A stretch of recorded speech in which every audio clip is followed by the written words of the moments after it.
Good evening mga kababayan, this is Chan sa Magsakang-Gala. Meron tayong kababayan na 25 years pinahirapan ng migraine tsaka dysmenorrhea. Ito ang sabi niya. Thank you Lord. Sa tagal ng panahon simula nang ako ay magka-menstruation, kakambal na lagi ang dysmenorrhea at migraine. This month, hindi ako sinumpong. For the first time in history, sabi niya. Mag 2 weeks pa lang ata ako sunod-sunod na inom ng binabad ng acid guardstone. Salamat bro, salamat sa pag-introduce mo ng acid guardstone, napakalaking tulong. Kasi pag may menstruation ako, first day or second day, plakda talaga ako. Plakda talaga ako niyan cause of migraine and dysmenorrhea. Every 4 hours ko niyan biogesic para ma-relieve yung sakit. Pero now super thankful. Nakakagalaw na ako ng maayos, napansin din ng asawa ko.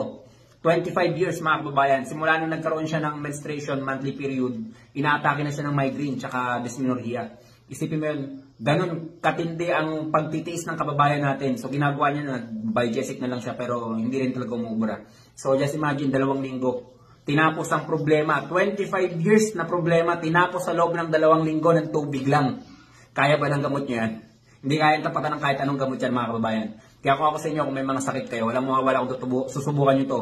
Tubig lang to. At 4 to 6 years nyo to magagamit. Sulit na sulit. Pwede mong ipahiram sa kakilala mong may sakit. Yun lang, ingat kayo palagi mga kababayan.